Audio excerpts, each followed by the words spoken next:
Dragon Ball, Dragon Boy, or even the concept of a dragon being in the title is from Bruce Lee. He's done tons of movies, but of course the biggest was Enter the Dragon, which Toriyama was a big fan of. Right, that's right. And people really underestimate the amount of knowledge that Toriyama has and the amount of research he did to prepare for Dragon Ball. So the whole story behind Toriyama coming up with Dragon Ball was that he decided that it was going to be a kung fu themed story.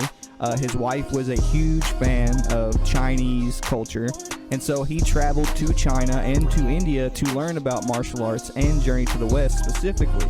And the things that he learned, he implements into the series way more than people give him credit for. As a matter of fact, the entire moral compass of the series is essentially just... It's basically Enter the Dragon mixed with Journey to the West. Because in Enter the Dragon, the entire plot is basically Bruce Lee just solving the problems of society with Taoist martial arts. Combine that with Journey to the West, and you've got Dragon Ball. So the first thing I want to explain is just how connected Sun Wukong and Bruce Lee are. So the story of Journey to the West is essentially mostly in itself also symbolism.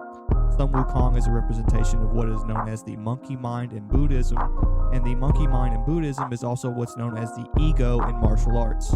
So the original Ultra Instinct that Goku used with the silver hair variation, his heart and his mind is calm, and in order for him to use Ultra Instinct, he essentially has to imprint his fighting style into his muscle memory so that when his heart and his mind is calm, his body will automatically react, and it's basically the ultimate defensive technique.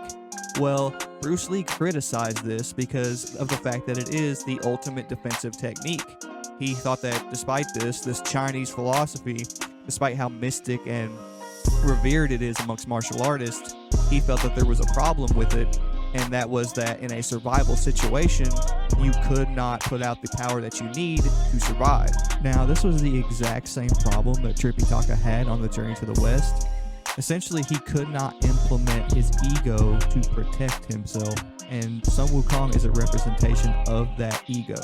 So when Sun Wukong becomes the victorious fighting Buddha at the end of Journey to the West, that is essentially what Bruce Lee was trying to master within martial arts. He was trying to take his ego, which is a basic survival instinct. It's essentially what happens whenever your body is thrown into a state of fight or flight.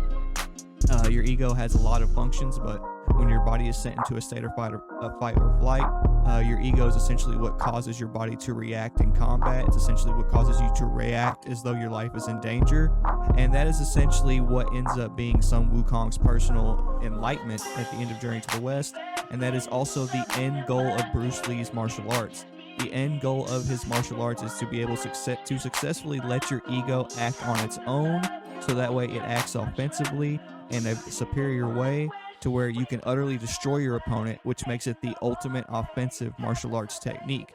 So True Ultra Instinct is a literal play on Bruce Lee's personal martial arts philosophy, and Bruce Lee's personal martial arts philosophy is a reflection of Journey to the West due to the fact that Bruce Lee's personal martial arts philosophy and Journey to the West are both directly influenced by the Tao Te Ching, or Taoism, and Buddhism, because martial arts as a whole is completely influenced by Buddhism and Taoism. Flawless victory.